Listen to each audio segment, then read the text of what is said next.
জুলাইয়ের দ্বিতীয় সপ্তাহের মধ্যে শুরু হচ্ছে ২৪ বিশ্ববিদ্যালয়ের ক্লাস। গুচ্ছভুক্ত ২৪টি সাধারণ এবং বিজ্ঞান ও প্রযুক্তি বিশ্ববিদ্যালয়ের ২০২৩-২৪ শিক্ষাবর্ষের ক্লাস আগামী ১লা জুলাই থেকে ১৫ জুলাইয়ের মধ্যে শুরু হবে বলে জানিয়েছেন জগন্নাথ বিশ্ববিদ্যালয়ের উপাচার্য ডাক্তার সাদেকা হালিম। শুক্রবার ১০ মে দুপুরে গুচ্ছের সি ইউনিটের বাণিজ্য ভর্তি পরীক্ষা কেন্দ্র পরিদর্শন শেষে সাংবাদিকদের তিনি এসব কথা বলেন। উপাচার্য ডক্টর সাদেকা হালিম বলেন, নতুন শিক্ষাবর্ষের ক্লাস শুরু করা নিয়ে যশোর বিজ্ঞান ও প্রযুক্তি বিশ্ববিদ্যালয়ের উপাচার্য এবং গুচ্ছ ভর্তি পরীক্ষা আয়োজক কমিটির আহ্বায়ক অধ্যাপক আনোয়ার হোসেনের সঙ্গে আমাদের কথা হয়েছে। আশা করছি ১লা জুলাই থেকে ১৫ জুলাইয়ের মধ্যে নতুন বর্ষের ক্লাস শুরু করতে পারব।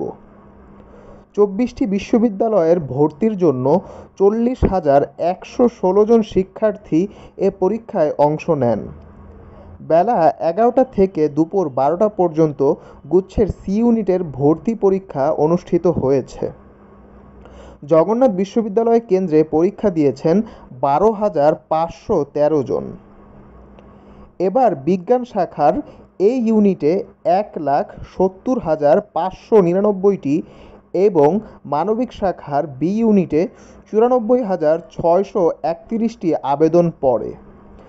২০২৩-২৪ শিক্ষাবর্ষে গুচ্ছ ভর্তি পরীক্ষার প্রাথমিক আবেদন প্রক্রিয়া গত ২৭শে ফেব্রুয়ারি রাত ১১টা ৫৯ শেষ হয়।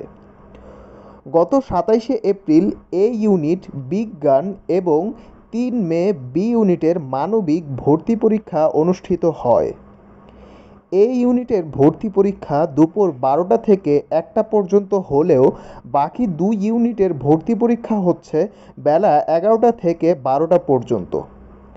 গত ১২ই ফেব্রুয়ারি গুচ্ছ ভর্তি পরীক্ষার আবেদন প্রক্রিয়া শুরু হয়েছে।